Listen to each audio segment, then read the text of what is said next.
Fala, meus queridos! Pessoal, nem ouse prestar o vestibular da FAMERP sem assistir essa mega revisão de Química aqui no canal. Tá legal? Hoje a gente vai fazer a resolução de questões para conhecimentos gerais, tá? Para prova fechada, beleza? E é o seguinte, ó, por favor, deixe o seu like, deixe o comentário, interaja com a gente aí, diga se está muito rápido, se está muito devagar, dê sua opinião, deixa seu like aí, por favor. Beleza? É uma mega revisão. Vamos passar aqui por 30 questões de Química. Gente, assista todas com muito carinho, se você vai prestar a FAMERP esse ano. Tá legal? Vamos lá, então? Começando com esse exercício aqui. Ó, questão de número 1. A tabela apresenta as pressões de vapor à mesma temperatura de 3 substâncias polares 1, 2 e 3. Pessoal, ele deu aqui a substância, né? E a pressão de vapor de cada uma. Tá legal? Está aqui na tabelinha. Considerando as informações fornecidas, pode-se afirmar que, letra A substância 2 está no estado gasoso à temperatura ambiente. Queridos, a gente não sabe o local, nós não temos a pressão externa, beleza? Nós não temos a pressão do local. Então não dá para decidir se ela está no estado gasoso ou no estado líquido. Então não dá para dizer, né? A letra A não tem informações suficientes. Segundo, a substância 3 apresentará menor pressão de vapor em maior altitude. Queridos, a PMV, a pressão máxima de vapor, ela só depende da temperatura. Então ela pode estar em qualquer local, se a temperatura for a mesma, a pressão de vapor vai ser a mesma.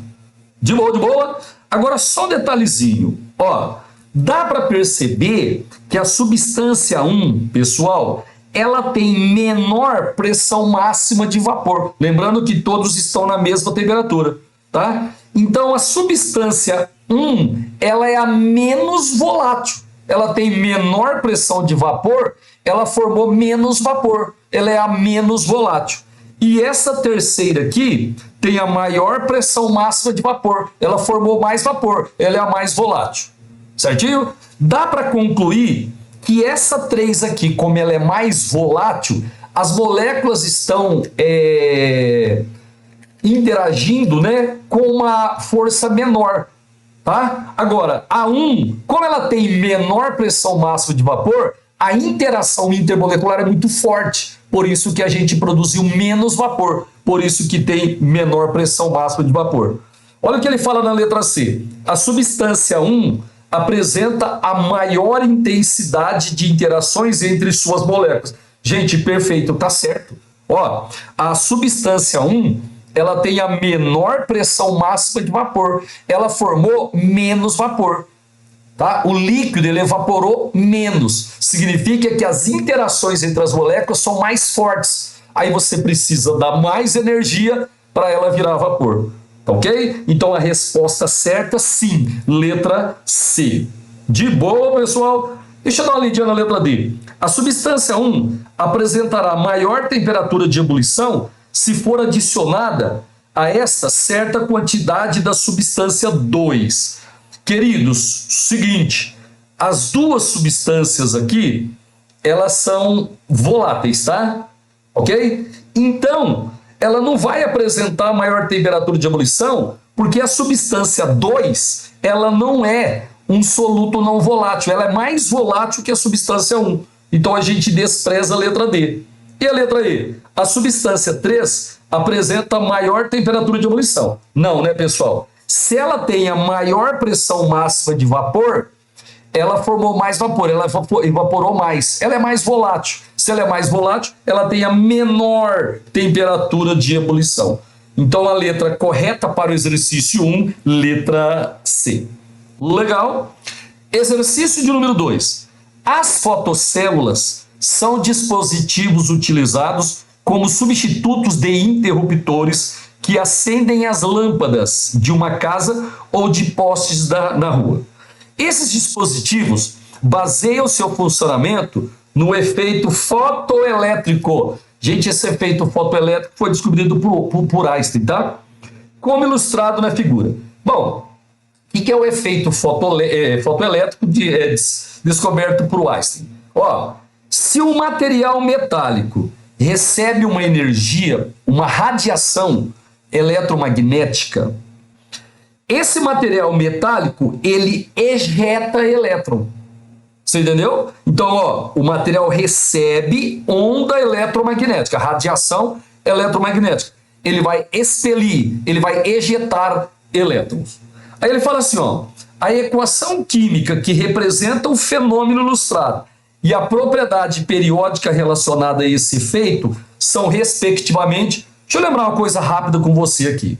Ó, você lembra do átomo de Bohr? Bohr descobriu que a eletrosfera dos átomos é constituída de camadas ou níveis de energia. Você lembra? Para os elementos conhecidos, 1, 2, 3, 4, 5, 6, para os elementos conhecidos, são 7 níveis, 7 camadas que receberam elétrons. O negócio é o seguinte, ó, se a gente tem um elétron, pessoal, nessa camada aqui, por exemplo, a tendência é ele permanecer para sempre nessa camada. Mas se ele receber uma energia externa, calor, luz, por exemplo, ele absorve essa energia e salta para uma camada mais externa. Beleza? Se você parar de sustentar essa energia, a tendência é o elétron voltar para sua camada original. Beleza? Aí ele vai emitir a energia que havia recebido, normalmente em forma de luz visível. Tá certo? Então veja, se o elétron absorve uma energia, ele sempre salta para uma camada mais externa, porque quanto mais afastado do núcleo for a camada, mais energia ele tem. Agora é o seguinte, ó, vamos supor que esse elétron ele receba uma energia suficientemente alta. Pessoal, se o elétron receber uma energia muito alta, ele vai absorver essa energia e ele vai sair do átomo. Tá? Esse elétron ele vai sair do átomo. Se ele sair do átomo, ele vai deixar o átomo carregado, certo? Positivamente. Beleza? Isso daí, na química, a gente chama de energia ou potencial de ionização. Qual é o conceito? Energia ou potencial de ionização é a energia absorvida quando um elétron é retirado de um átomo isolado no estado gasoso. Beleza? Então a gente já sabe que esse efeito aqui, ó, ele vai arrancar elétron do átomo, né? O átomo vai ter que absorver energia, é um fenômeno endotérmico.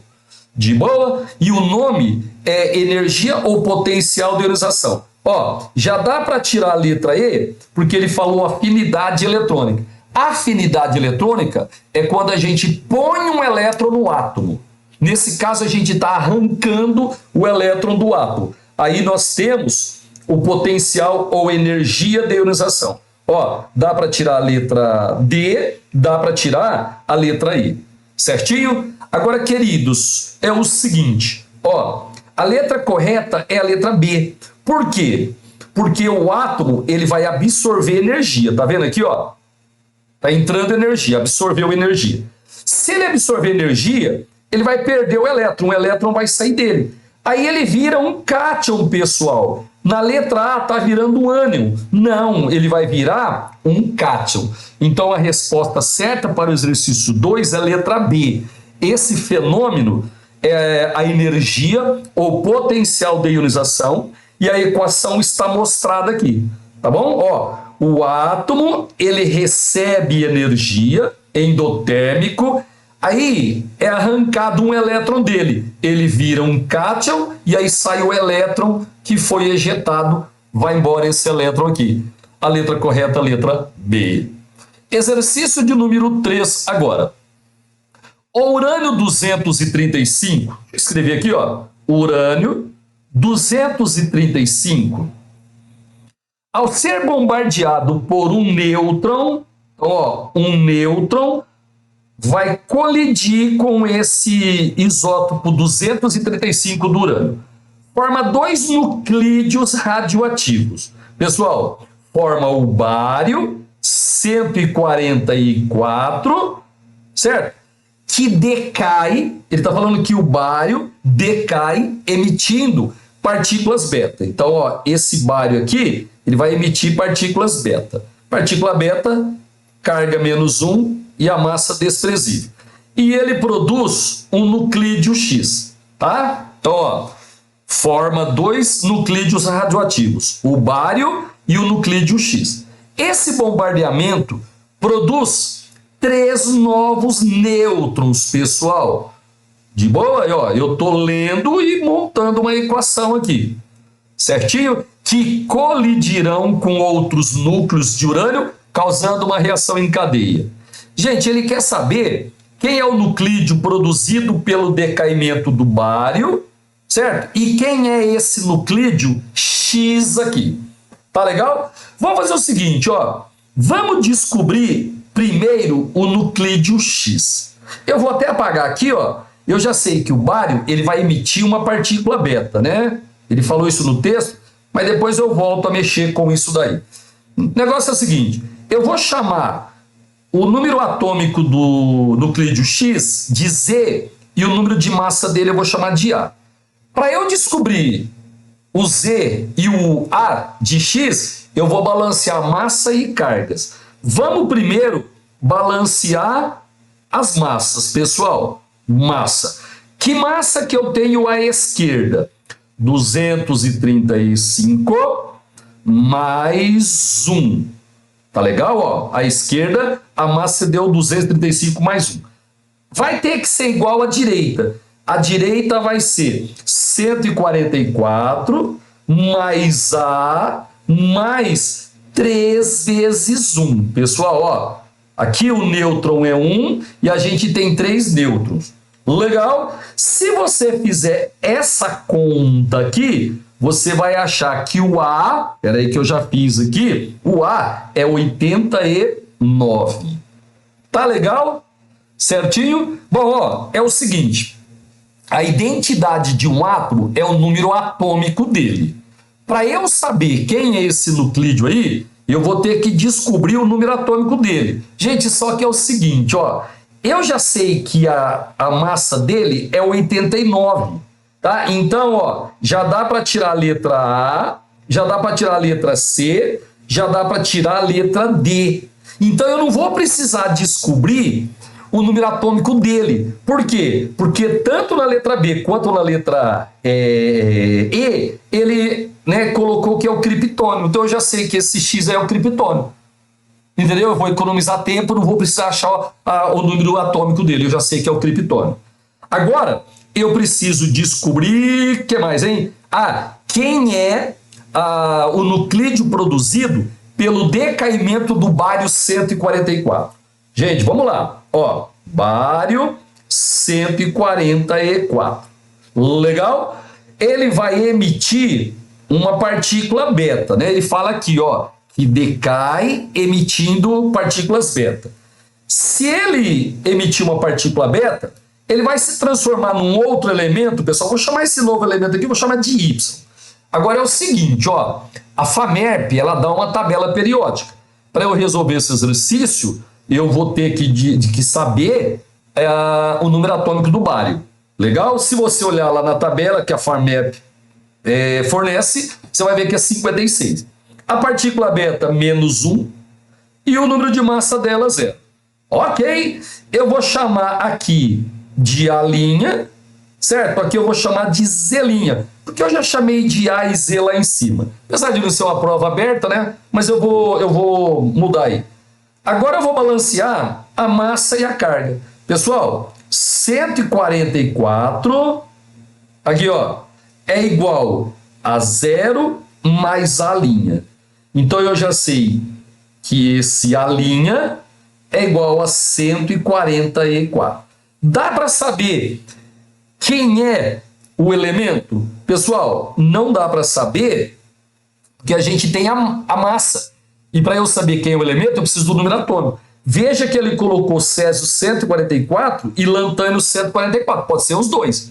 Aí, nesse caso aqui, Como eu tenho duas respostas diferentes, aí eu preciso achar o número atômico, olhar na tabela para ver quem é o elemento químico. Vamos balancear as cargas. 56 é igual a menos 1 mais Z'. Pessoal, Z' vai ser igual a 57. Opa! Agora sim, com esse número atômico aqui, ó, 57, eu olho na tabela para saber quem é o elemento. Gente, se você olhar na tabela, vai ser o lantânio. Então, a resposta certa para o exercício 3 é letra E, tá? O nuclídeo X é o lantânio, beleza? Não, é o contrário, né? No decaimento do bário vai produzir o lantânio e o nuclídeo X é o criptônio 89. A alternativa, pessoal, letra I. Sossegado? Agora exercício número 4. A decomposição térmica do carbonato de zinco em seus óxidos tem uma entalpia positiva. Opa! Entalpia positiva, pessoal. Olha para mim. É uma reação endotérmica, tá? Energia positiva, tem entalpia positiva, a reação endotérmica está absorvendo energia de 71,5 kJ por mol. A equação termoquímica que representa essa equação. Queridos, a gente sabe que o fenômeno, né, a reação é endotérmica, beleza? Então o ΔH é positivo, vai absorver energia. Já pode tirar a letra A, porque ele está colocando aqui, ó, que está produzindo energia. Gente, quando nós colocamos a energia junto com o produto, estamos mostrando uma reação exotérmica, tá? Então, na letra A reação é exotérmica. Se eu fosse escrever o ΔH da reação da letra A, eu teria que escrever menos 71,5 kJ. Você entendeu? Nesse caso aqui, a reação é exotérmica, então eu vou descartar, porque eu sei que a reação é endotérmica. Na letra B, beleza. Ó, a energia está entrando, né? Tá junto com o reagente, é endotérmico. Só que é o seguinte, pessoal, ele deixou aqui, ó, o CO mais oxigênio. Se tem oxigênio ainda, né, como reagente, como participante do processo, esse oxigênio, ele oxidaria o CO. Então, a tendência é você ter uma oxidação total e não parcial. Então, eu já posso tirar a letra B também. A letra E, ó, de novo, ele colocou aqui CO. E outra coisa, pessoal, ó, ele colocou a fórmula do óxido de zinco errada. Certinho? O zinco, ele sempre tem carga 2+, o oxigênio 2-. Então, a formulinha é ZNO. Do jeito que ele pôs aqui, está errado. Na letra D, está errado também, porque ele está mostrando um processo exotérmico. A letra correta, portanto, é letra E. Ó, carbonato de zinco absorve energia, endotérmico, forma óxido de zinco e gás carbônico. Essa é a resposta certa do exercício de número 4. Agora, exercício número 5, pessoal. A figura representa uma célula galvânica constituída por um eletrodo padrão de hidrogênio, está aqui no lado esquerdo, mergulhada em uma solução de concentração de H+, 1 mol por litro. E por um eletrodo de ouro, está aqui, mergulhado em uma solução contendo íons Fe2+, e íons Fe3+. Legal? Aí ele fala assim, ó, considere os eletrodos de platina e de ouro inertes. Pessoal, então, ó, aqui eu tenho o eletrodo de platina, aqui eu tenho o eletrodo de ouro. Eles são inertes, eles não vão reagir, tá? Eles só estão sendo usados aí como sustentação, eles não vão reagir, não participam da reação. E ele deu aqui os potenciais de redução. O do hidrogênio, que é o padrão, a gente já sabe que é 0, né? E a do Fe3+, reduzindo para Fe2+, tem um potencial de redução igual a mais 0,77 volts. Durante o funcionamento da célula galvânica, representada na figura... Pessoal, vamos lá então. Ó, a gente sabe que o Fe3+ tem maior potencial de redução. Então, ó, eu já sei que onde tem esses íons Fe3+ aqui, nós vamos ter a redução. Então, eu já sei que nessa pilha, tá certo? Nessa célula galvânica, que é a mesma coisa que pilha, à direita eu vou ter a redução. Por quê? Gente, porque o Fe3+ tem um maior potencial de redução. Numa pilha, a redução, óbvio, é onde tem o maior potencial de redução. Se ali é redução, do lado de cá vai ter oxidação. Beleza? Gente, quando é pilha, eu posso usar o CRAL e eu posso usar o pipocar. Olha, eu estou explorando mais coisas do que ele está perguntando aqui, tá? Já estou aproveitando e fazendo uma revisãozinha de pilha. O que significa o CRAL? Cátodo é onde tem redução.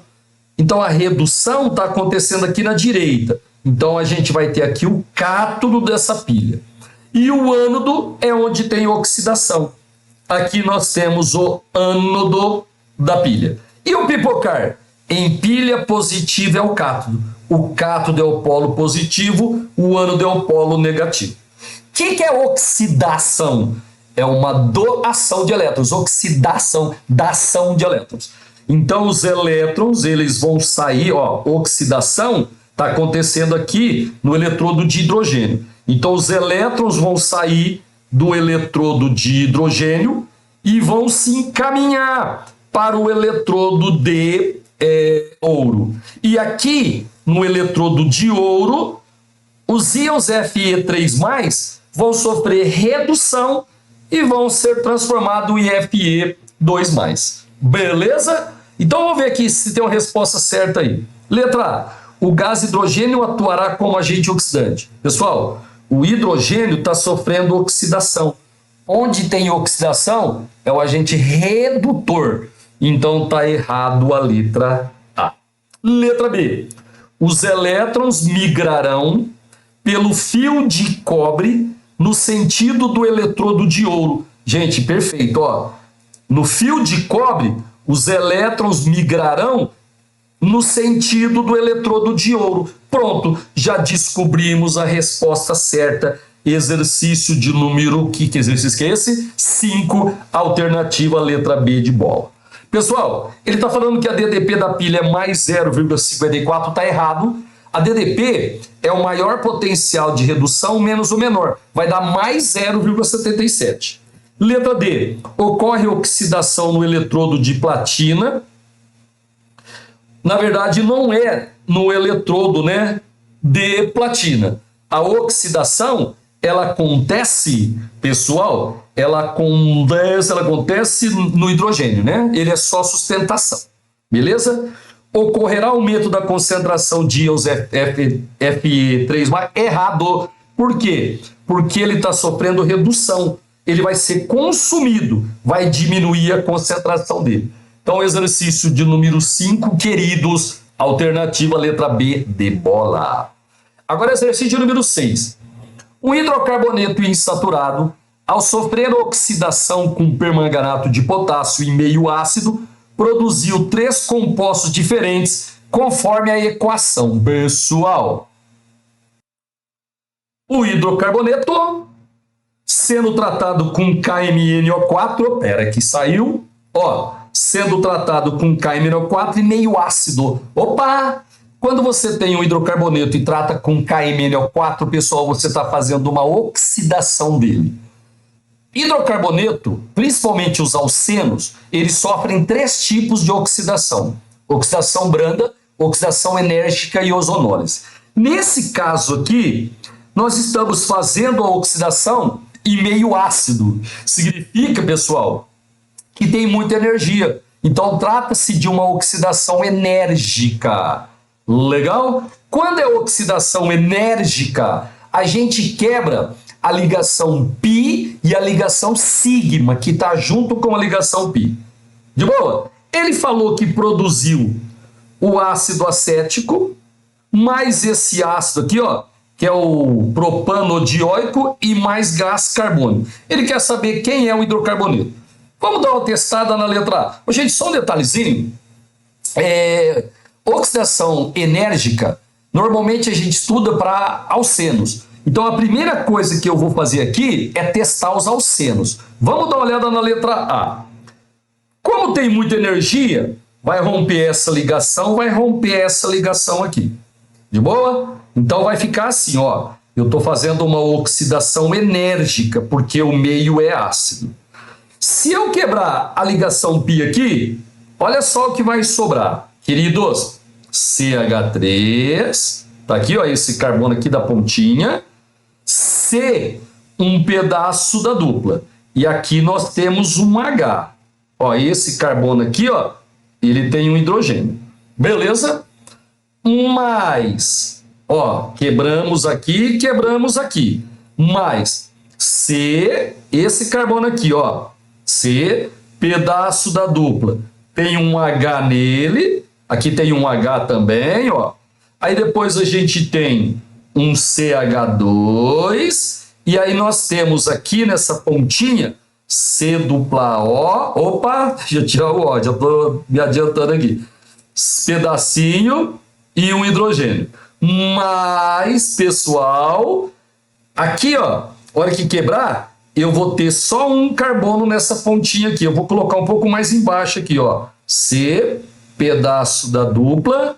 Gente, nesse carbono aqui tem 2 hidrogênios, ó. Então tem um hidrogênio aqui, tem um hidrogênio aqui.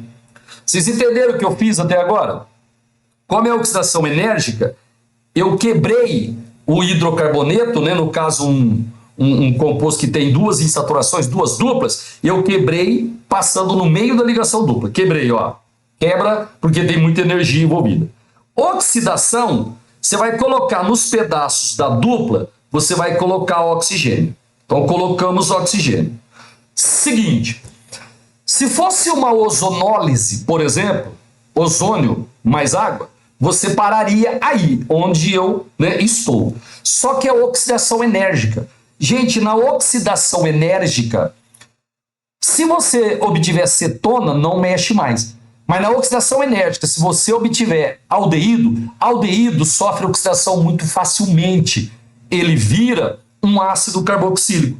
Então aqui, ó, vai entrar um oxigênio nascente e esse aldeído aqui, ele vai virar um ácido carboxílico. O ácido é acético. Opa, por enquanto tá dando certo aqui. Aqui é a mesma coisa, ó. Vai entrar um oxigênio aqui, vai entrar um oxigênio aqui. Então vai produzir um diácido. Legal? Opa, por enquanto tá batendo com esse aqui, ó, um ácido dicarboxílico. E aqui, pessoal, vai entrar um oxigênio. Beleza? Só que ainda no carbono da carbonila eu tenho hidrogênio. Então vai entrar mais um oxigênio aqui, ó.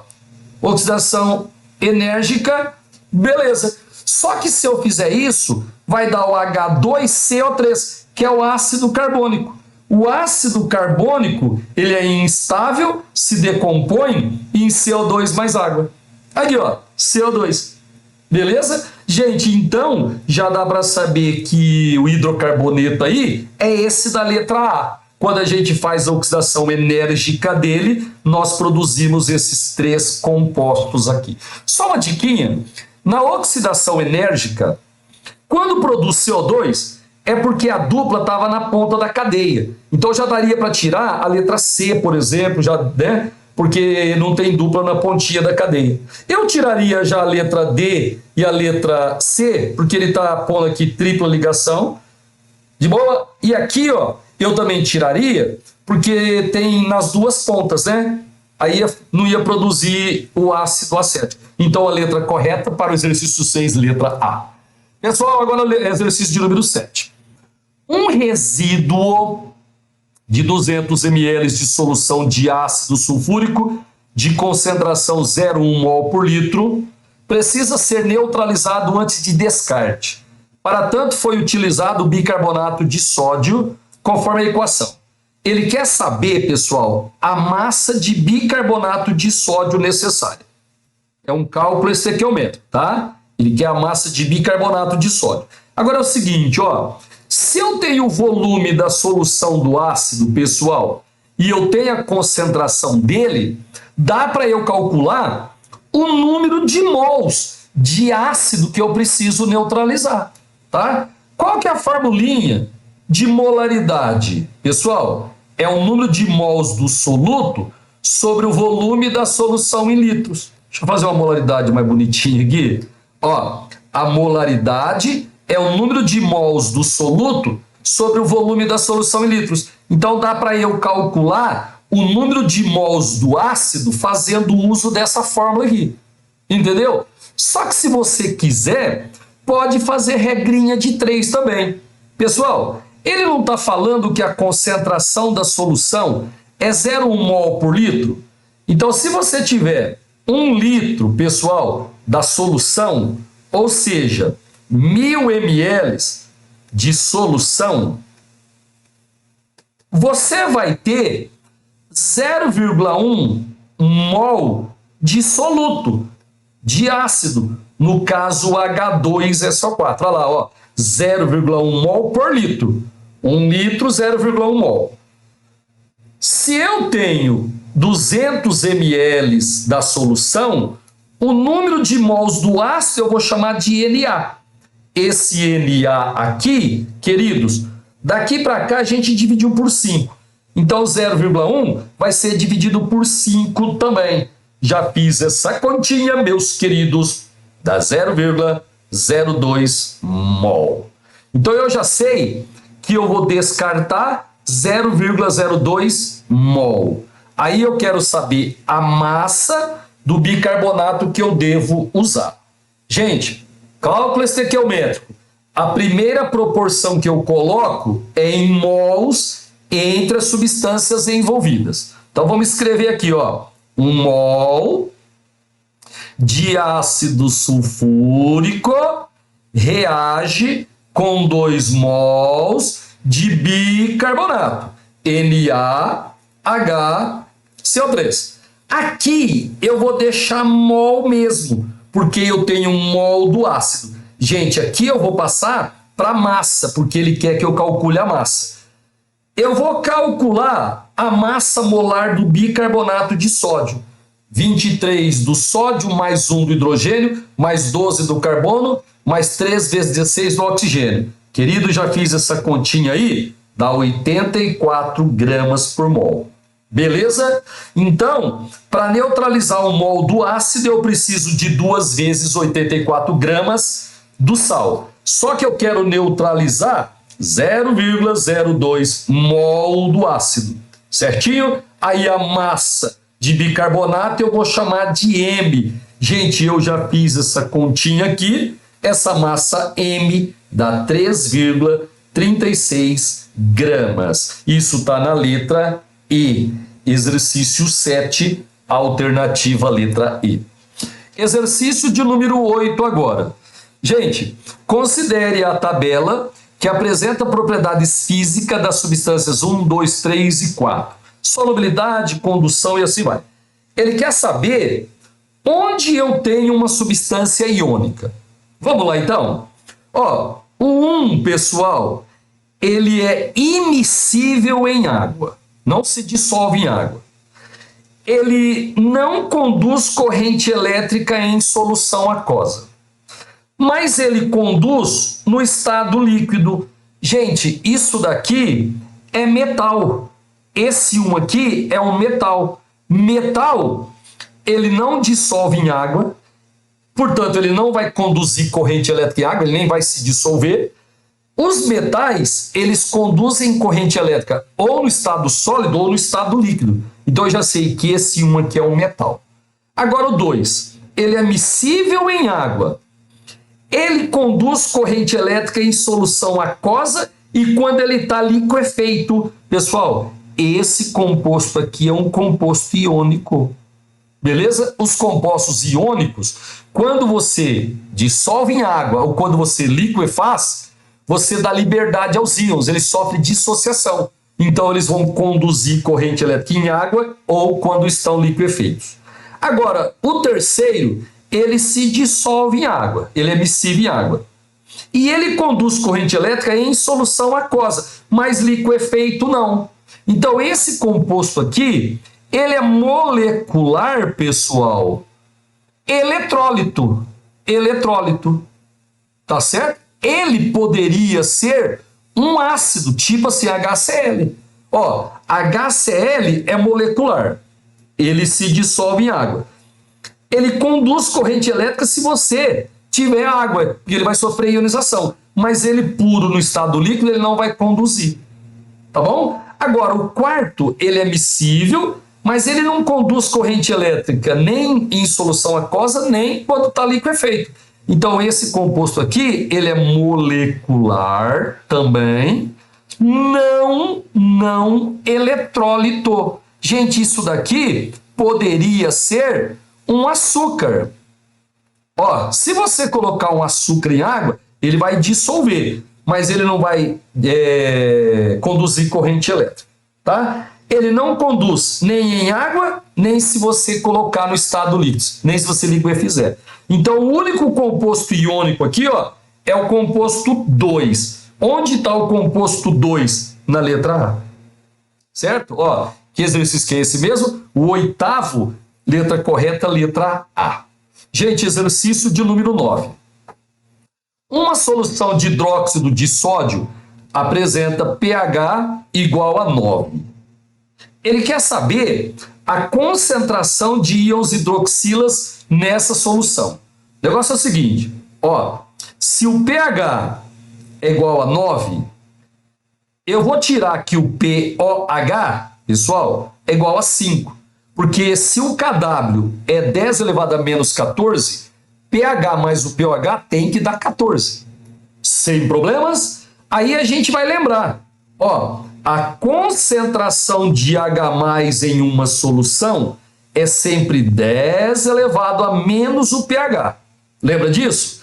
E em uma solução, a concentração de OH- é 10 elevado a menos o pOH. Nesse caso aqui, o pOH é 5. Então, a concentração de hidroxilas é 10 a menos 5. Beleza? A resposta certa para o exercício 9, letra C. Exercício de número 10. Lâmpadas de neon são tubos contendo gases rarefeitos submetidos a uma diferença de potencial. Gente, eu não sei se você vai lembrar, quando a gente estuda modelos atômicos, a gente viu que o modelo de Dalton era uma esfera maciça e indestrutível, lembra? Dalton não falou que átomo tinha cargas elétricas. Foi Thomson o primeiro átomo a mencionar, o primeiro modelo a mencionar que o átomo tem cargas elétricas. Então, quem descobriu que o átomo tem cargas elétricas foi Thomson. E ele fez experimentos usando aquelas ampolas de Kruger, lembra? Ele submetia um gás rarefeito a uma diferença de potencial muito grande. Aí aparecia a luminosidade. Então aqui eu já sei que tem Thomson envolvido. Quando elétrons percorrem o tubo, colidem com as moléculas do gás e emitem luz com cor característica do elemento químico, conforme ilustra aí as figuras, tá? A natureza da luz emitida pelas lâmpadas de neon pode ser explicada pelos modelos atômicos de... Pessoal, modelo de Rutherford não. Modelo de Bohr, sim, porque Bohr, ele admitia que se o elétron tivesse numa camada, ele ia ficar para sempre nessa camada. Mas se ele receber uma energia externa, ele salta para uma camada mais externa. Quando ele volta para a camada original, ele emite luz. Tá certo? Então, o modelo de Bohr, ele fala da emissão de radiação. Gente, Dalton, pelo amor de Deus, nem Dalton nem Rutherford, né? Dalton de jeito nenhum, Dalton de jeito nenhum. Alternativa correta, letra D. O modelo de Thomson, que estudou descargas elétricas nas ampolas, descobriu, né, o elétron inclusive, primeiramente foram chamados de raios catódicos, e o modelo de Bohr, que faz essa transição de níveis energéticos emitindo energia. Tá legal? Agora, exercício número 11. A mistura de 100 ml de solução de HCl de concentração 2 vezes 10 a menos 2 molar com 400 ml de solução NaOH de concentração. Tá, gente, então vamos lá, ó. Eu vou misturar uma solução de ácido clorídrico com uma solução de hidróxido de sódio. O negócio é o seguinte, ó. Não precisa saber o que vai ser produzido, só que você precisa saber a proporção em mols em que o ácido reage com a base. E aí fica muito fácil, né? Se o ácido tem apenas um hidrogênio ionizável e a base tem apenas uma hidroxila, eles vão reagir na proporção de 1 mol para 1 mol. Sossegado? Gente, só para treinar, aqui vai produzir NaCl, certo? Mais H2O. Mas se eu souber a proporção de reação, não precisa nem saber quem são os produtos. Agora é o seguinte, ó, vai ter uma reação química e ele quer saber o caráter dessa solução. Bom, vamos ver. Se consumir todo o ácido, toda a base, o caráter, né, resultante vai ser um caráter neutro. Porque esse sal aqui, ó, NaCl, ele vem de um ácido forte, de uma base forte, em água ele forma solução neutra. Mas se sobrar ácido, a solução resultante vai ser ácida, se sobrar base, vai ser base. Então eu preciso calcular o número de mols de cada um dos componentes aqui. Aí eu vou usar, eu vou escrever aqui e vou apagar, tá? Ó, a molaridade é o número de mols do soluto sobre o volume da solução em litros, tá? Então o número de mols do soluto, passa o volume multiplicando, é a molaridade vezes a massa molar do soluto. Gente, então o número de mols do ácido, ele vai ser a molaridade do ácido vezes o volume do ácido. Queridos, para ir mais rápido, eu já fiz a conta, tá? Ó, a molaridade do ácido é 2 vezes 10 a menos 2. E o volume dele é 100 ml. Então vai dar 2 vezes 10 a menos 2 vezes 100 vezes 10 a menos 3. Porque aqui está em ml e eu preciso do volume em litros. Aqui eu, né, passei o volume dividindo. Ó, fiz um... Ainda bem que eu vi antes aqui, ó. Molaridade vezes o volume. Beleza? Volume. Pessoal, aí esse número de mols aqui do ácido, ele vai dar 2 vezes 10 a menos 3 mol. Legal? Aqui, ó, o 100 é 10 ao quadrado, com 10 a menos 2. Então, beleza. Agora vamos lá para a base. Mesma coisa. O número de mols da base é a molaridade da base vezes o volume da base. O número de mols da base é igual. Gente, molaridade da base, 6,25 vezes 10 a menos 3. E o volume, 400 ml. 400 vezes 10 a menos 3, porque tem que passar para litros.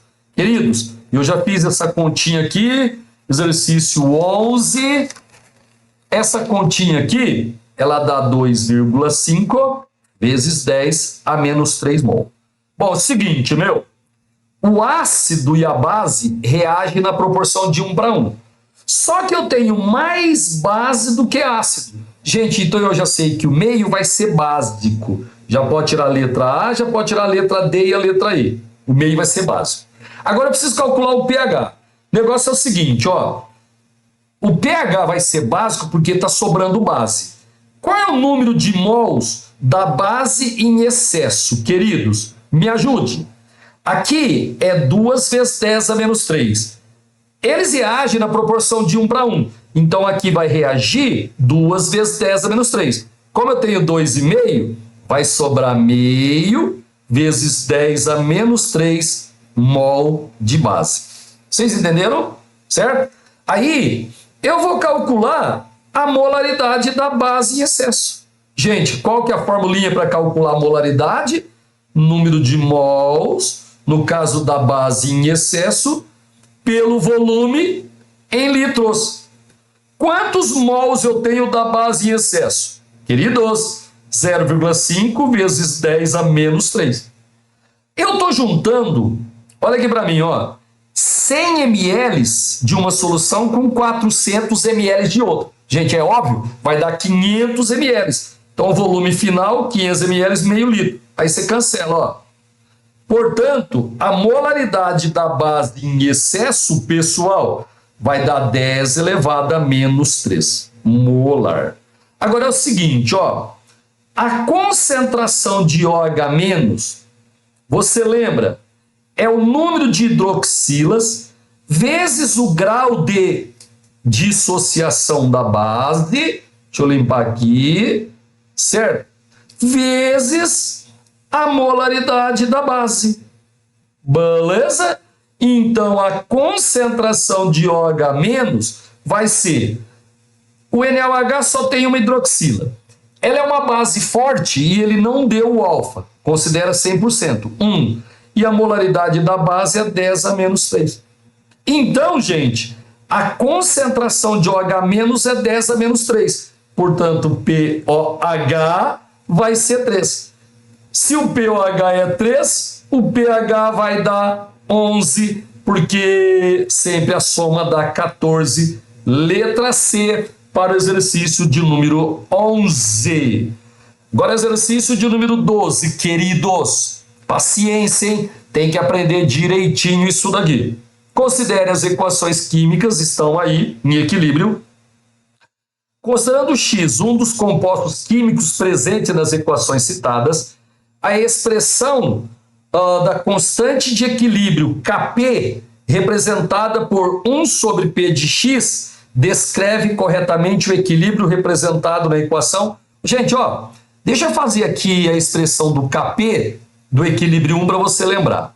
Ó, o Kp, ele é igual à pressão de produtos elevada aos respectivos coeficientes sobre a pressão de reagentes elevado aos respectivos coeficientes. Então, por exemplo, ó, aqui no 1, a expressão do Kp, ela vai ser pressão do NO2, legal? Elevado ao quadrado, ó, porque o coeficiente é 2, dividido pela pressão do N2O4.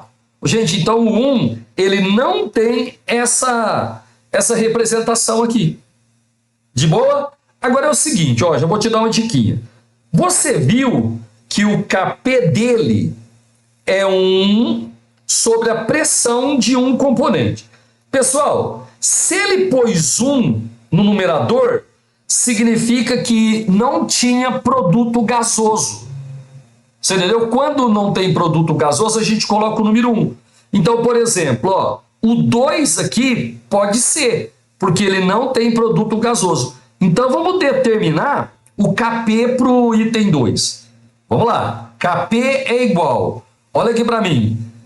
No Kp só entra gás. Como o carbonato de cálcio está sólido, você vai colocar o número 1.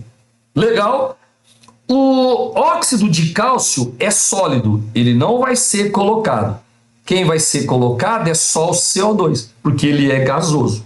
Aí vai ficar com essa expressão, ó, Kp em cima é 1 e embaixo é a pressão do componente. Então o 2, beleza. Ó, o 3 eu já vou descartar, porque tem gás dos produtos, e o 4 eu também vou descartar. O 5, pessoal, ele tem sólido no produto, beleza, vai ser 1. Só que aqui vai ser a pressão do O2 elevada ao cubo. Aí seria Px ao cubo, então não pode. Então apenas o 2 que vai ter essa expressão. 12, 2. Onde tem isso? Na letra D. Entendeu? Vamos agora fazer o exercício de número 13, queridos. O etanol pode ser produzido em laboratório por meio da hidratação do etileno, né? Do eteno, conforme a equação mostrada está aqui. A entalpia dessa reação, o ΔH, pode ser calculado usando a lei de Hess, utilizando-se essas duas reações aqui. Com base nas informações fornecidas, a produção de 10 mol. Cuidado, hein, ó. Tá falando de 10 mols do etanol. O negócio é o seguinte, ó. Para usar a lei de Hess, eu vou usar as equações que ele deu, essas duas aqui. Vou rearranjar para que a soma delas chegue na reação que eu quero. Gente, como é uma prova teste, não é dissertativa, eu vou fazer mais rápido, tá? Beleza? Por causa do tempo, senão fica um vídeo muito longo. Então, vamos lá. Ó, na minha equação, precisa ter C2H4. Tem alguma reação que ele deu que tem o C2H4? Sim, a primeira. Eu preciso do C2H4 nos reagentes. Gente, na primeira equação ele já está nos reagentes. Eu preciso dele com coeficiente 1. Já está com coeficiente 1. Então, a primeira equação, galera, tem o C2H4 do jeitinho que eu preciso. Então, eu vou chamar essa equação aqui de equação 1 e essa equação aqui de equação 2, tá? A equação 1, ela vai ser mantida. Mantém. Não vai precisar mexer, tá? Porque eu tenho o C2H4 do jeitinho que eu preciso. Bom, se eu não mexer, não vai alterar o ΔH que ele deu. Vou chamar de ΔH1, menos 1.322 kJ por mol. Certinho? Agora é o seguinte, ó, na minha equação precisa ter água. Só que nas duas equações que ele deu tem água. Quando na minha equação tem uma substância que se repete mais de uma reação que ele deu, eu deixo ela quieta, eu pulo. Ela vai se acertar sozinha. Então agora eu vou mexer com C2H6O. Detalhe, as equações que ele te dá, você só pode usar uma vez. Eu já usei a equação 1, não pode usar mais. Gente, na equação 2, tem o C2H6O e eu preciso do C2H6O. Só que eu preciso do C2H6O nos produtos. Aqui na equação 2 ele colocou nos reagentes. Você está vendo? Então o que eu vou ter que fazer? Eu vou ter que inverter a equação 2. Por que eu vou inverter? Para jogar o C2H6O para os produtos. Porque eu quero que ele fique nos produtos. Então eu vou inverter. Legal? Aí é o seguinte, ó. O coeficiente aqui que eu preciso é 1 e aqui já está com coeficiente 1. Então é só inverter. Agora, se eu inverter, vai mudar o sinal do ΔH. Vai ser mais 1.367 kJ. Você entendeu? Aí, pela lei de Hess, se essa equação aqui é a soma dessas duas reorganizadas, o ΔH vai ser a soma desses dois ΔH. ΔH1 mais ΔH2. E eu já fiz essa continha. Isso mais isso dá mais... Peraí que eu preciso olhar, que eu não lembro de cabeça. Exercício 13, cadê? Dá mais 45 kJ.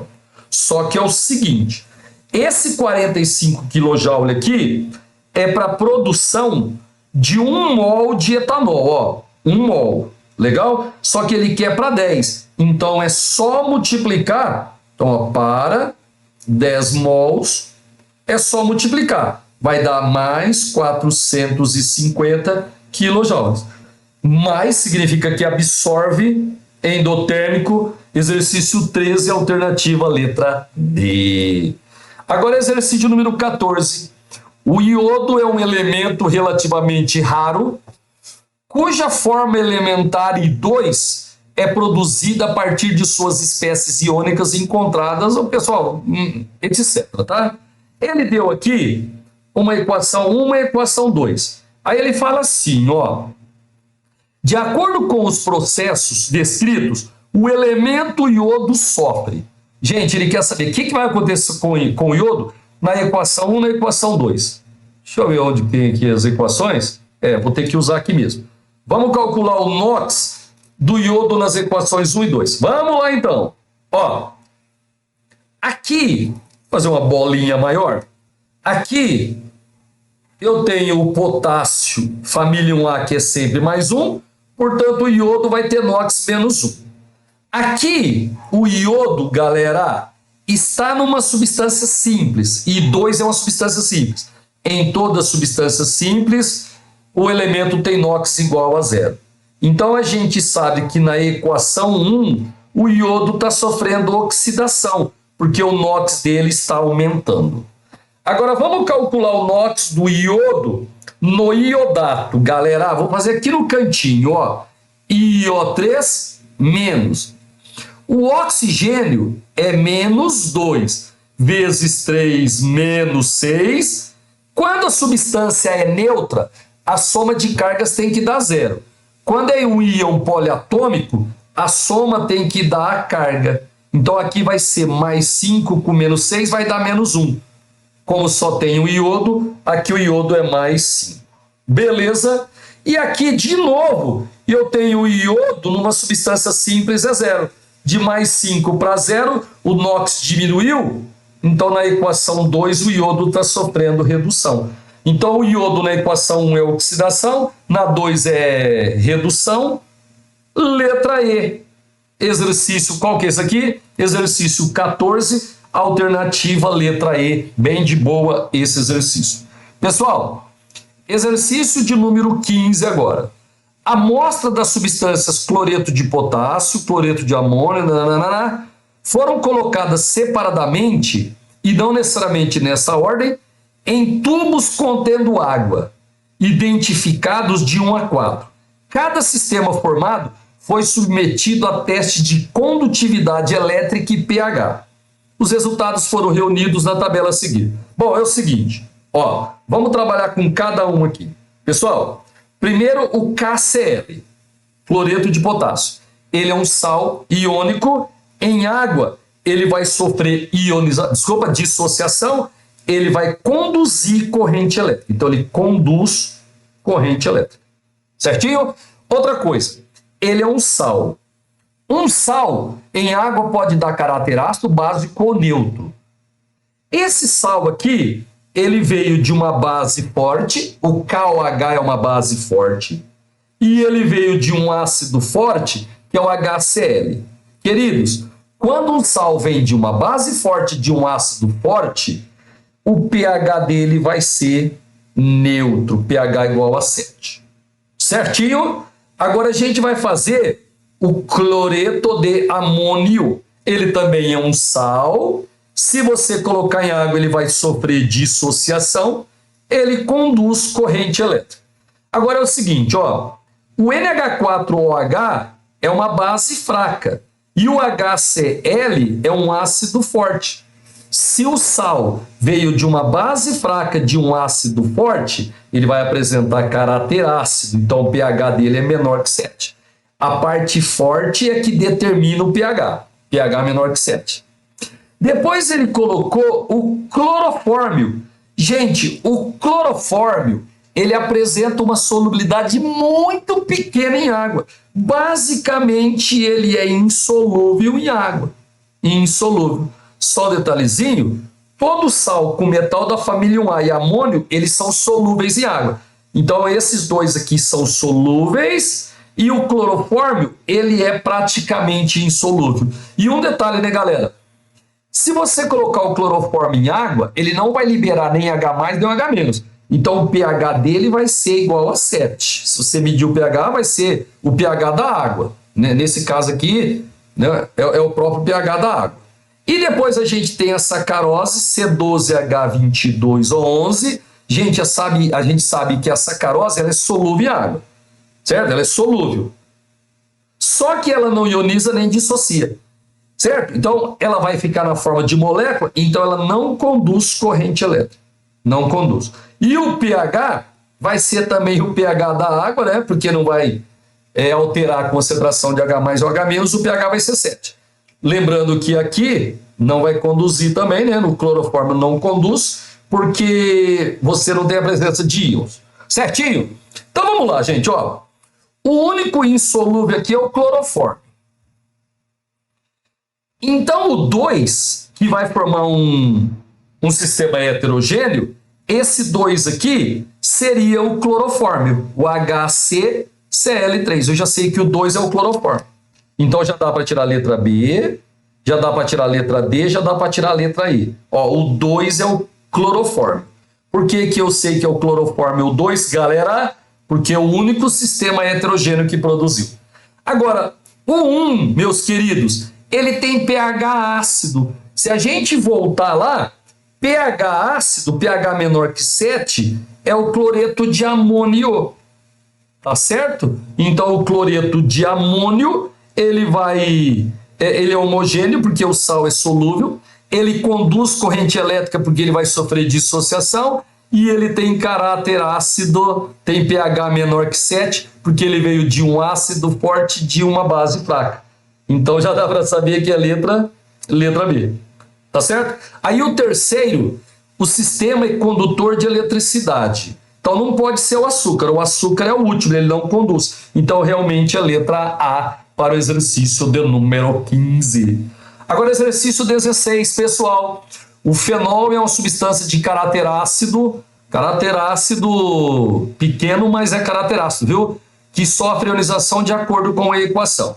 Ele deu o Ka, aí ele fala assim, ó, com base nessas informações, pode-se afirmar que, queridos, ó, o ácido, o fenol aqui, ele vai doar um H+, tá? Ó, ele vai perder o H+. Então, ele é um ácido de Bronsted e Lowry. Se ele é um ácido, o fenolato, ele vai ser a sua base conjugada. Então, aqui nós temos a base conjugada. Você lembra disso daí, né? Conjugada. Legal? Aí ele falou assim, o íon fenolato é o ácido conjugado. Não, o íon fenolato é a base conjugada. O ácido conjugado é o fenol. A reação inversa é mais rápida. Não, gente, se é um equilíbrio químico, a velocidade da reação direta é igual à velocidade da reação inversa. Errada a letra A, errada a letra B. O equilíbrio é fortemente deslocado para a esquerda. Como é que você calcula a constante de equilíbrio, o Ka? Gente, você pega concentração de produtos, no caso vai ser a concentração do fenolato, tá vendo aqui, ó, produto, vezes a concentração do hidrônio, dividido pela concentração do fenol. Você lembra que a gente, no Ka, não coloca água, né? Porque ela tem uma concentração excessivamente alta. Esse daqui é o Ka. Agora, queridos, se você perceber, o Ka, ele é um número muito pequeno. Gente, se ele é muito pequeno, o numerador dessa fração aqui, ele é pequeno. E o denominador é grande. Então, o equilíbrio, ele está muito deslocado para a esquerda. Tá? Alternativa correta, letra C. O equilíbrio é fortemente deslocado para a esquerda. Quando a constante é grande, você tem muito produto, aí está mais deslocado para a direita. Quando a constante é pequena, 10 a menos 10 é muito pequeno, está mais deslocado para a esquerda, né? O denominador da fração é grande, por isso que a constante fica pequena. Exercício 16, alternativa letra C. Agora 17, pessoal. A natureza das ligações intermoleculares define as propriedades das substâncias. Presta atenção. Ocorre quebra de ligações intermoleculares entre moléculas em uma substância simples. Já pode tirar a letra C, porque é uma substância composta, já pode tirar a letra D, que é uma substância composta. Agora, queridos, na letra A é carbono grafite se transformando em carbono diamante. O carbono, meus queridos, não é composto molecular. Tanto o grafite quanto o diamante são sólidos covalentes, eles não formam moléculas. Então a gente não tem interação intermoleculares porque não tem moléculas. Tá de boa? Agora, eu tenho uma substância simples na letra B e uma substância simples na letra E. Só que é o seguinte, meus queridos, na letra E, o gás, ele está virando sólido. Quando você tem a substância no estado gasoso, as moléculas estão distantes umas das outras. Aí não existe a interação intermolecular, ela é desprezível. Quando você passa para líquido ou para sólido, aí você produz, você forma as ligações intermoleculares. Então aqui eu estou passando de gás para sólido. Então eu não estou quebrando a interação intermolecular, eu estou formando. E eu não tinha porque era gás, agora eu vou ter porque é sólido. Ele falou, ocorre quebra, aqui formou. Então a letra correta é a letra B. Ó, você tem líquido e vai fazer gás, vai virar gás. Então, no estado líquido, você tem as interações intermoleculares, que são chamadas de dipolo induzido, força de London ou força de Van der Waals, e vai formar gás que não tem essas interações. Então você interrompeu, você quebrou as interações, as ligações intermoleculares. Letra B no exercício 17. Certinho? Não deixa de colocar de deixar o seu like aí não, tá? Pessoal, considere as substâncias a seguir. Ó, hidrocarboneto, hidrocarboneto. Aqui é C-OH, né? Ó, é um aldeído. Aqui, OH ligado em carbono saturado é um álcool. C-OH é um ácido carboxílico. Beleza? Aí ele fala assim, ó. A substância que consome a menor quantidade de oxigênio em sua combustão completa é... Ô, gente, ó, todos eles têm 3 carbonos, tá vendo aqui? De boa? Agora é o seguinte, ó, me ajuda aqui, por favor, peraí. Quando eu vou fazer, eu tenho o composto, quando eu vou fazer a combustão, eu vou usar o oxigênio, tá? Vou consumir o oxigênio. E se ela for completa, dá CO2 mais água. Agora presta atenção aqui, por favor. Ó, se esse composto for um hidrocarboneto, você vai precisar de muito oxigênio, porque no hidrocarboneto, na forma do hidrocarboneto, não tem oxigênio. Agora, vamos supor que você pegue um álcool, sei lá, vou pegar um álcool.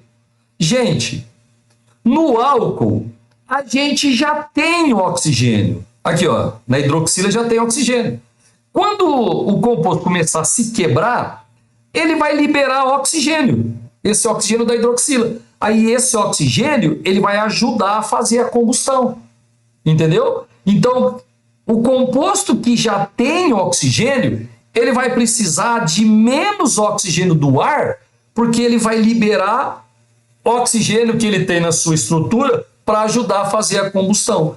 Então, onde tem mais oxigênio, eu vou demandar menos oxigênio do ar. Então, o ácido carboxílico é aquele que vai consumir menor quantidade de gás oxigênio, certo? Para fazer a sua combustão. Ô, gente, se você não aceitar isso, aí você tem que pegar a fórmula de todo mundo, fazer a combustão e balancear. Você vai ver que o oxigênio ele vai ter um coeficiente menor quando a gente usa o ácido carboxílico. Beleza? Exercício 19, outro de cálculo estequiométrico. O oxigênio é o produto gasoso da reação de decomposição do clorato de potássio de acordo com a equação. Gente, veja que a equação já está balanceada. Considerando a constante universal dos gases, o R, né? 0,082. O volume do gás oxigênio produzido na decomposição de meio mol de clorato, queridos, ele quer o volume de oxigênio, não está na CNTP, 1 atm, 400 Kelvin, não é CNTP, tá? E ele deu meio mol do clorato, meio mol. Então eu vou fazer um cálculo estequiométrico envolvendo o clorato, envolvendo o oxigênio. Queridos, a primeira proporção que a gente coloca é sempre em mol, lembra? Então eu tenho 2 mols de clorato, queridos, ó, 2 mols, produzindo 3 mols de O2. Sossegado? Só que ele vai fazer a reação usando meio mol de clorato, meio mol. E um detalhe, ele quer o volume de oxigênio. Gente, eu vou calcular o número de mols de oxigênio produzido, para depois usar a equação de Clapeyron e tirar o volume. Entendeu? Então, ó, essa continha aqui vai dar um N2, eu já fiz, deixa eu só descobrir aonde está isso. Pera aí, 19, né? Exercício 19, cadê? Gente, deu 0,75 mol. Se você fizer essa continha aqui, ó, multiplica cruzado, 0,75 mol. Agora é o seguinte, ó, como não está na CNTP, você tem que achar o volume usando a equação de Clapeyron. A pressão é 1, o volume ele está procurando, o número de mols de oxigênio produzido acabei de calcular, o R 0,082 e a temperatura 400 kelvins. Gente, se você fizer essa conta direitinho, bonitinho, vai dar 24,6 litros. Isso está, meus queridos, na letra B. Exercício 19, alternativa letra D. Exercício de número 20. Outro exercício de cálculo estequiométrico. Quando o ferro metálico é mergulhado em uma solução de ácido clorídrico, ocorre a reação e você já pode perceber que ela está balanceada. É uma reação exotérmica, tá vendo? Ela libera 88 kJ por mol. Considerando o volume molar dos gases igual a 25 litros por mol, cada mol ocupa nessas condições aqui 25 litros, e que em um experimento realizado à temperatura ambiente foram liberados 7,04 kJ de energia. Ele quer saber o volume de gás hidrogênio produzido.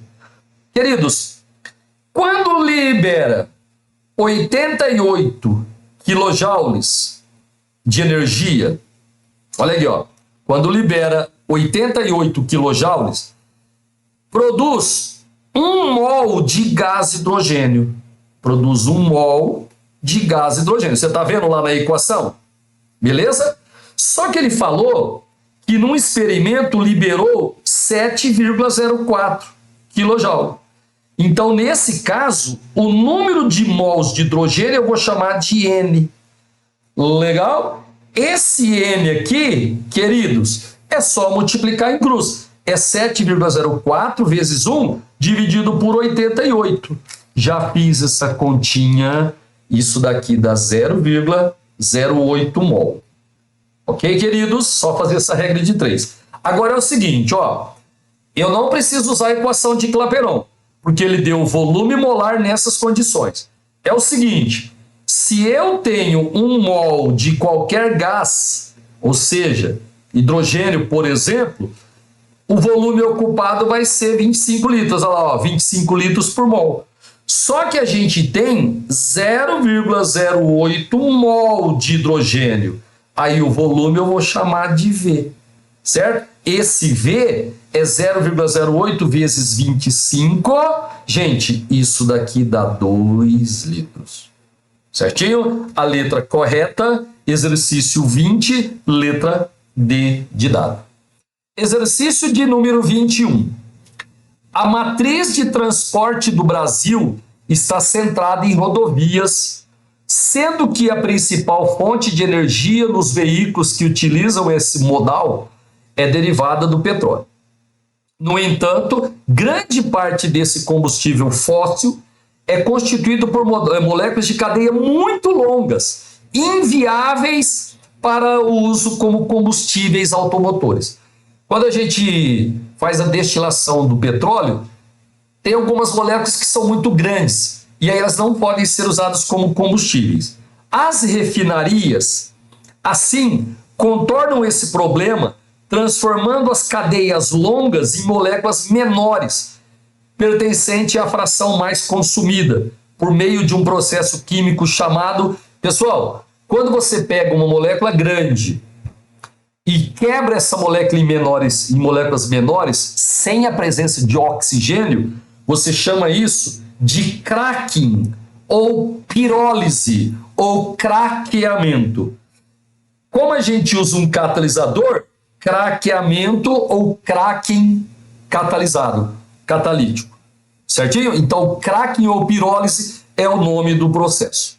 Você pega moléculas grandes de hidrocarboneto, aquece sem a presença de oxigênio e quebra essas moléculas. Agora, deixa eu só chamar a sua atenção.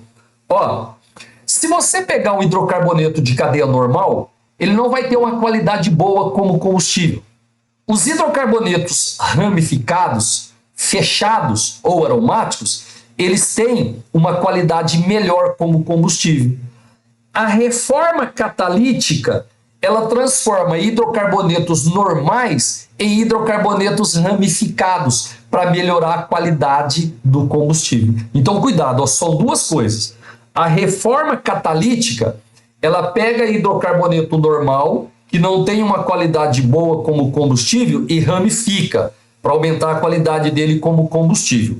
O craqueamento pega moléculas grandes, aquece sem a presença de oxigênio e quebra em moléculas menores. É o craqueamento catalítico, a resposta correta, exercício 21, letra E. Certinho? Pessoal, agora exercício de número 22. O fenômeno da condutividade elétrica de soluções foi explorado pelo químico Arrhenius em sua tese de doutorado de 1884. Certinho? Segundo Arrhenius, para que uma substância seja condutora de eletricidade em meio aquoso, deve ser capaz de se dissolver e liberar ou produzir cargas elétricas. Então, se em solução tiver íons livres, cargas elétricas, você tem a substância condutora em solução aquosa. Se tiver só moléculas, se não tiver íons, aí a solução não vai ser condutora.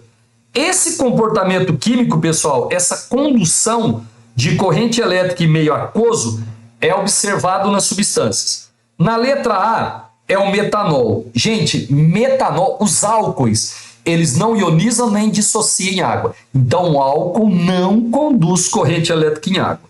Sal conduz, ácido também, álcool não. Na letra B, isso é um sal, em água vai conduzir. O ácido conduz, glicose e açúcar. Açúcar em água não ioniza nem dissocia, então açúcar em água não é condutora de eletricidade.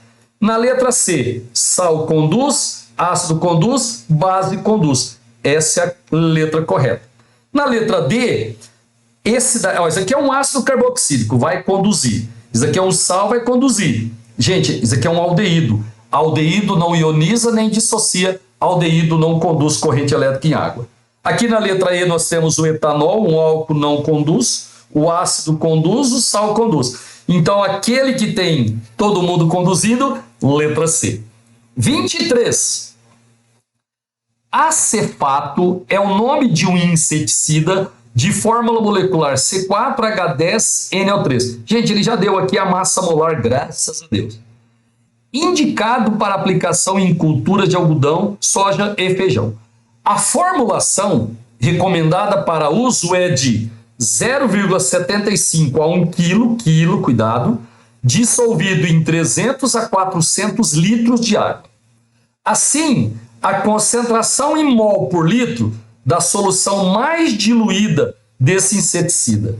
Queridos, a molaridade é o número de mols do soluto, no caso, né, o inseticida, sobre o volume da solução em litro. Certinho? Só que a gente sabe que o número de mols é a massa sobre a massa molar. E o volume, para calcular a molaridade, sempre em litros. Gente, agora presta atenção. Ele quer a solução mais diluída. Solução diluída é aquela que apresenta pouco soluto e muito solvente. Então, a solução mais diluída, ela vai ter a menor quantidade de soluto e a maior quantidade de solvente. Entendeu? Ela vai ser a mais diluída. Então, a massa do soluto é 0,75. Mas cuidado, ó, tá em quilograma, eu preciso passar para grama. Então, eu vou multiplicar por 1000. Beleza? A massa molar, 183, e o volume já está em litros, 400 litros.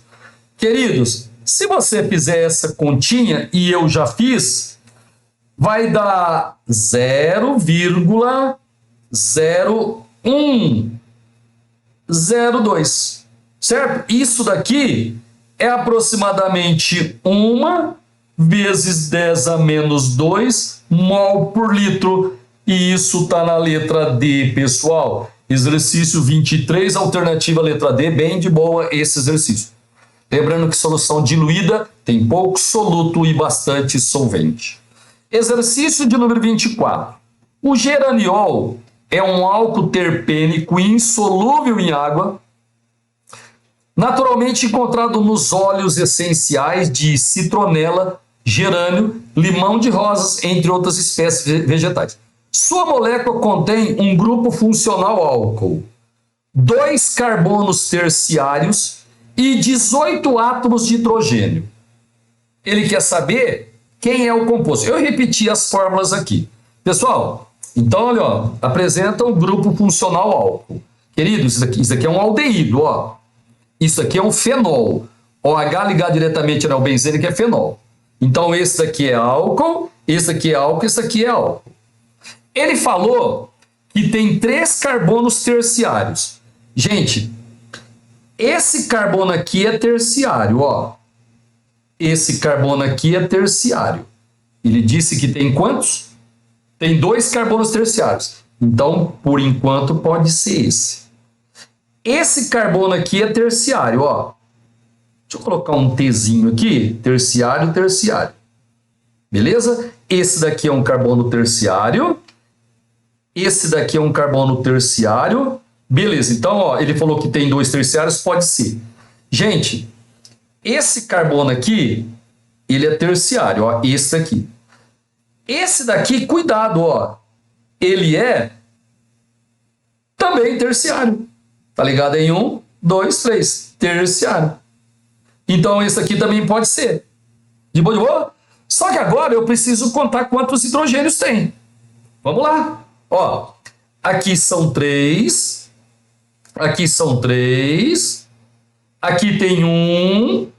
Aqui tem 2. Gente, o carbono sempre faz 4 ligações. Aqui são 3. Aqui tem 1. E aqui tem 2. Vamos contar os hidrogênios?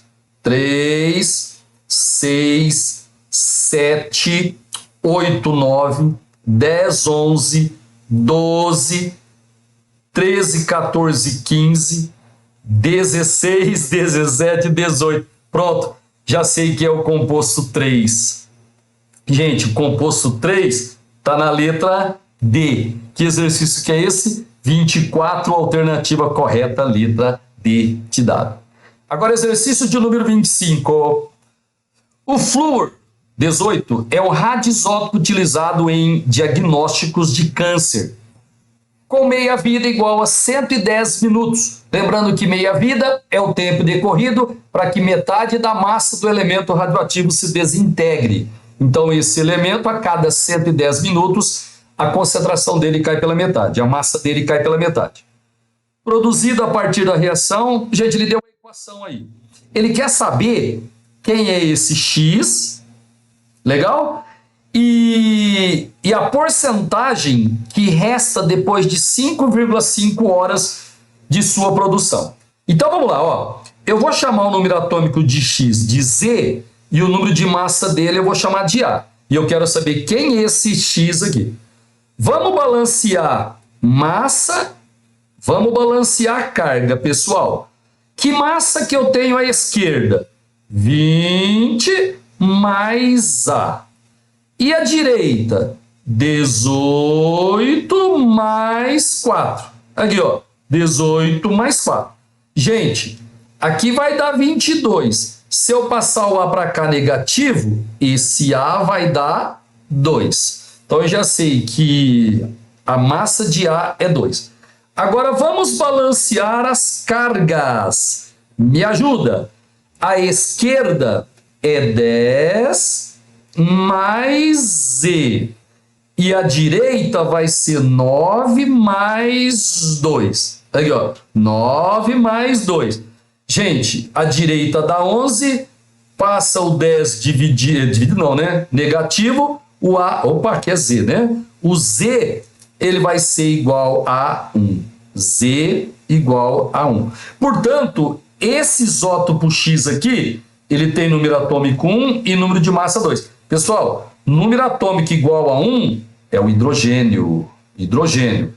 Lembrando que a FAMERP ela fornece uma tabela periódica. Hidrogênio com massa 2, queridos, é o deutério. Então já tira a letra B, já tira a letra C, já tira a letra I. É o deutério. Agora ele quer saber quantos por cento sobra dele depois de 5 horas e meia. Queridos, 5,5 horas, se você multiplicar por 60, você vai passar isso para minutos. 5,5 vezes 60, gente, isso daí dá 330 minutos. Beleza? Então ele quer saber quanto sobra do isótopo radioativo depois de 330 minutos. Queridos, no início, quantos por cento, logo que eu produzo esse elemento, quantos por cento eu tenho dele? 100%. Depois que passar uma meia-vida, ou seja, 110 minutos, quanto que eu vou ter desse elemento radioativo? 50%. Depois que passar mais uma meia-vida, 110 minutos, vai sobrar 25%. A cada meia-vida cai pela metade. Pessoal, depois de mais 110 minutos, mais uma meia-vida, vai cair pela metade de novo. Vai dar 12,5%. Aí, ó, 110 com 110 com 110 dá 330 minutos, 3 horas. Então, depois de 5 horas e meia, né, 330 minutos, sobra 12,5% dele. Exercício 25, letra D de dado. Agora, exercício de número 26. O hipoclorito de sódio NaClO apresenta propriedades bactericidas por promover a oxidação de proteínas, lipídios e carboidratos existentes nas células bacterianas. A equação mostra a reação entre a glicina e o íon hipoclorito. Está aqui. Na reação, verifica-se que o átomo de carbono do... Gente, a glicina, ela tem um grupo amina e um grupo ácido. Ela é um aminoácido. Então, vamos lá. Ácido graxo está errado. Ácido graxo está errado. Carboidrato está errado. É um aminoácido. Aí ele falou assim, ó. Nessa reação, verifica-se que o átomo de carbono do aminoácido da glicina é... Gente, ele está perguntando se vai oxidar ou se vai reduzir. Deixa eu ver se eu copiei de novo aqui a fórmula. Copiei. Ó, vamos calcular o NOx do carbono aqui antes e vamos calcular o NOx do carbono, o mesmo carbono aqui depois. Veja que esse carbono aqui, ele continua exatamente do jeito que ele estava, em termos de ligações. Então, o NOx dele não vai variar. Agora, pessoal, me ajuda. Quem é mais eletronegativo, o carbono ou o hidrogênio? Carbono. Então, o carbono vai ficar negativo e vai ficar negativo. Só que agora, o carbono está ligado no nitrogênio. O nitrogênio é mais eletronegativo que o carbono, o nitrogênio puxa os elétrons, o carbono vai ficar positivo. Certinho? Então, ele ficou 2 vezes negativo, 1 vez positivo, então o NOx dele vai dar -1. Um negativo cancela o positivo, sobra -1. Vamos fazer agora aqui na direita. Ó, o carbono vai atrair os elétrons do hidrogênio, vai ficar negativo. Só que agora, pessoal, o cloro é mais eletronegativo que o carbono. Então, o carbono, por causa dessa ligação, vai ficar positivo. E aqui, ó, o nitrogênio também é mais eletronegativo que o carbono vai ficar positivo. Um negativo cancela um positivo, então aqui o NOx vai ser +1. Portanto, esse carbono aqui, ele foi oxidado. Certinho? Já dá para saber que é a letra B. Olha lá, ó, aminoácido, o carbono foi oxidado. E aí, queridos, ele está perguntando, o átomo de cloro terá seu NOx? Gente, vamos lá, deixa eu voltar lá na equação. Ó, eu vou calcular o NOx do cloro aqui e depois eu vou calcular o NOx do cloro aqui. Bom, aqui é fácil, né? Porque o cloro é mais eletronegativo que o carbono. Então, o cloro atrai os elétrons e tem NOx -1. Agora, vamos calcular no hipoclorito, queridos. Nos íons, nos ânions, o oxigênio é sempre -2. Só tem um oxigênio -2. Como é um íon poliatômico, a soma embaixo tem que dar a carga que está lá em cima. Então, aqui vai ser +1. Aqui vai ser +1. Então, ele variou de +1 para -1. Olha lá, ó, o cloro variou de +1 para -1. Então, exercício 26, realmente letra B. Agora, exercício número 27. O ponto de ebulição das substâncias está relacionado com o tipo de interação existente entre suas moléculas e com a massa molecular. O quadro apresenta substâncias com massas moleculares próximas e suas respectivas formas estruturais. A ordem crescente de temperatura de ebulição, pessoal, ordem crescente vai começar com a menor temperatura de ebulição e vai para a maior. Seguinte, eu já vi aqui que esse quarto é um hidrocarboneto. Gente, todo hidrocarboneto é apolar. Então, entre as moléculas, a gente tem a dipolo induzido, que é a mais fraquinha de todos. Se é dipolo induzido, é uma interação fraca, o ponto de ebulição é baixo, porque basta um pouquinho de energia para as moléculas já se separarem. Então, o menor ponto de ebulição vai acontecer com o butano. Então, já pode tirar a letra A, já pode tirar a letra B, já pode tirar a letra C, ou é a letra D ou é a letra E. Agora, queridos, aqui no ácido nós temos ligação de hidrogênio, porque tem H ligado no oxigênio. E no álcool aqui também tem ligação de hidrogênio. Isso daqui é uma cetona. Ela faz dipolo permanente. Mas como não tem o H ligado no O, ela não faz ligação de hidrogênio. A ligação de hidrogênio ela é mais intensa que a dipolo permanente.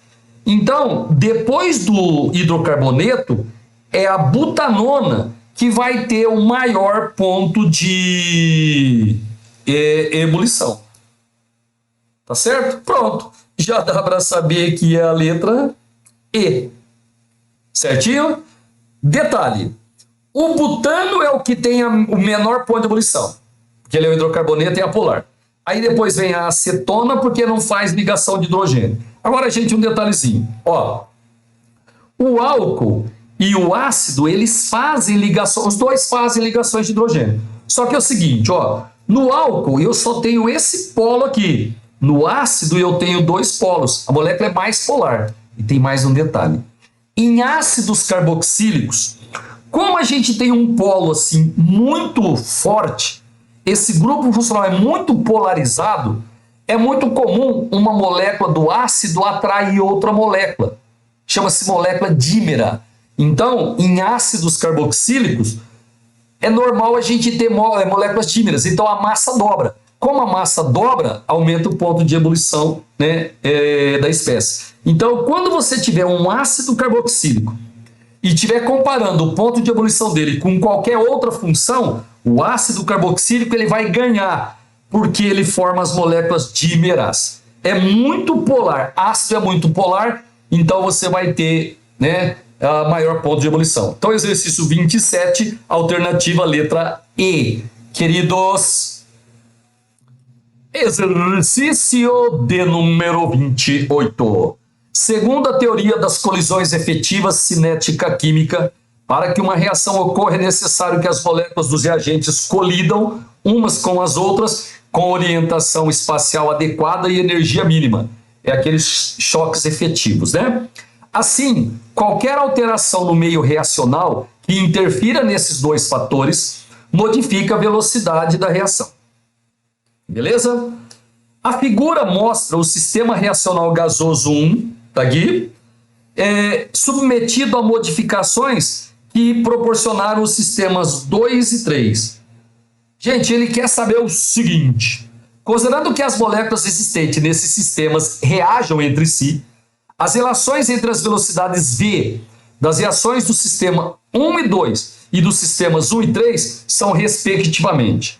Queridos, no 1, a gente tem 1, 2, 3, 4, 5, 6 moléculas. No 2 também, ó, 1, 2, 3, 4, 5, 6. Então, o número de moléculas do 1 para o 2, ele permaneceu a mesma. Concentração é a mesma. Só que você está vendo que diminuiu o volume. Então, a gente deve ter aumentado a pressão, aumentou a pressão, diminuiu o volume. Quando diminui o volume, as moléculas ficam mais próximas umas das outras. Aí, a probabilidade de ter choque aumenta. Então, nesse caso aqui, o V2 vai ser maior que o V1. a velocidade do sistema 2 ela vai ser maior. Só um detalhezinho, molaridade é o número de mols sobre o volume. Gente, você viu que o volume diminuiu, então a concentração dos reagentes aumentou. A gente sabe que quando a concentração aumenta, a velocidade aumenta. Então o sistema 2 realmente ele tem maior velocidade que o 1. Agora a gente vai comparar o 1 com o 3. Agora tá fácil. Se você perceber, gente, aumentamos demais. Ó, o volume praticamente é o mesmo, tá? A temperatura é a mesma, só que a gente aumentou demais a concentração. Tem mais reagentes reagindo. Se você tiver mais reagente reagindo, é óbvio, você vai ter mais choques, a velocidade vai ser maior. Então, tanto V2 quanto V3 são maiores que V1. A alternativa, letra A. Olha lá, ó, V2 é maior que V1, V3 é maior que V1. Exercício de número 29. A combustão completa, pessoal, do acetileno gera exclusivamente gás carbônico e água, está mostrado aqui, conforme a reação representada. Devido ao grande desprendimento de energia nesse processo exotérmico, né? O acetileno é utilizado como combustível em maçaricos para corte de metais ou fabricação de objetos de vidro. Solda oxiacetilênica. Considere 14 litros de uma mistura em quantidades estequiométricas dos gases acetileno e oxigênio. Pessoal, seguinte, usar quantidades estequiométricas de reagentes significa trabalhar na proporção que não vai sobrar nenhum nem outro. Então, por exemplo, ó, se eu usar 2 litros com 5 litros, eu estou trabalhando na proporção estequiométrica, porque vai reagir todo acetileno, todo oxigênio. Entendeu? Isso que é proporção estequiométrica. Só que aqui ele vai usar 14 litros de uma mistura em quantidades estequiométricas. Deixa eu ver se eu tenho mais espaço aqui.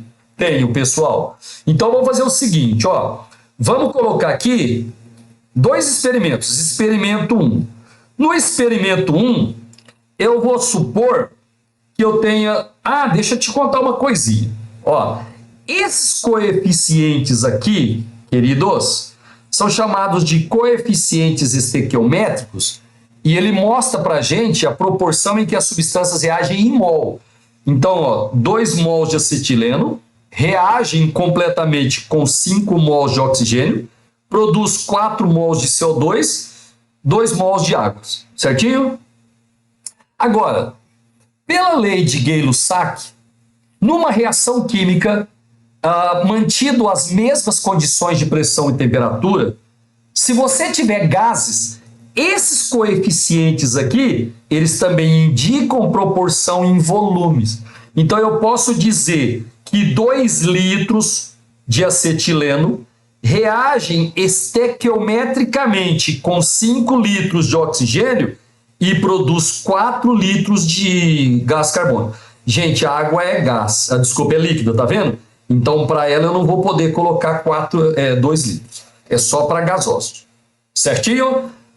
Então, a proporção estequiométrica, galera, no experimento 1, ela daria uma mistura de 7 litros. Ó, 2 mais 5, 7. Só que ele está considerando uma mistura de 14 litros. Significa que ele dobrou. Ele está usando 4 litros de acetileno e 10 litros de oxigênio. Aí, ó, vai dar uma proporção de 4 para 10, vai dar 14 litros. Por que que está na proporção estequiométrica? Porque mantém a proporção que as substâncias reagem. Então, o que que eu fiz daqui para cá? Dobrei. O que que vai acontecer aqui? Vai dobrar. O que que vai acontecer aqui? Vai dobrar. Então, se eu usar 14 litros, galera, de uma mistura em quantidades estequiométricas, o volume de oxigênio que eu vou produzir vai ser igual a 8 litros. Você entendeu? Esse foi o exercício de número 29. Chegamos no último. A carga comum dos íons mononucleares de elementos estão representadas aí. Beleza? Beleza? Ele deu aí, né, as fórmulas dos íons. A partir da classificação periódica e das informações fornecidas, as formas dos compostos iônicos, gente, sulfato de alumínio. Ó, sulfato de alumínio. Deixa eu ver se ele deu mais alguma coisa aqui. Não. Ah, mas ele falou para você consultar a tabela periódica. Ó, o sulfato, ele disse que é o SO4 2-, galera, tá aqui, ó, sulfato. O alumínio, ele é da família 3A, ele sempre forma cátions trivalentes. Aí você lembra? Você vai trazer esse 2 para cá, para anular as cargas, vai trazer esse 3 para cá. Então a formulinha vai ficar Al2 SO4 3. Gente, já pode tirar a letra A, tá errado isso daqui. Já pode tirar a letra C, tá errado isso daqui. Já pode tirar a letra D, já tá errado isso daqui. Ou é a letra B ou é a letra E. Qual que é o segundo que ele falou aí? Espera aí. Hidróxido de alumínio. O alumínio é sempre mais 3. Ele deu o hidróxido? Deu. Ele deu que a hidroxila é -1. OH -1. Gente, mesma coisa. Esse 1 vem para cá, esse 3 vem para cá. Então fica AlOH3. Esse é o hidróxido de alumínio. Opa! Já dá para tirar a letra E. A letra correta, exercício 30, letra B. Olha lá, ó, AlOH3. O que mais que ele falou, hein? Carbonato de lítio. Carbonato, ele deu que é o CO3 2-. Gente, se você olhar na tabela que a FAMERP dá, o lítio é da família 1A, sempre vai ser mais 1. Então vai ficar Li2CO3. E o último, fluoreto de cálcio. O cálcio é da família 2A. Fluoreto, o flúor é da família 7A. Tem 7 na última camada, falta 1 para ficar com 8, vai receber 1. Ele forma ânion monovalente. Vem esse 1 para cá, vem esse 2 para cá. Então, CaF2, realmente a resposta certa, letra B de bola. Queridos, é o seguinte, ó, se você quiser passar na FAMERP, tem que resolver essa lista inteira aqui. E mais um detalhe, pessoal, deixa seu like e deixa um comentário aí nas alternativas. Se inscreva no meu canal, por favor. Um abraço para você. Fica com Deus. Tchau, tchau.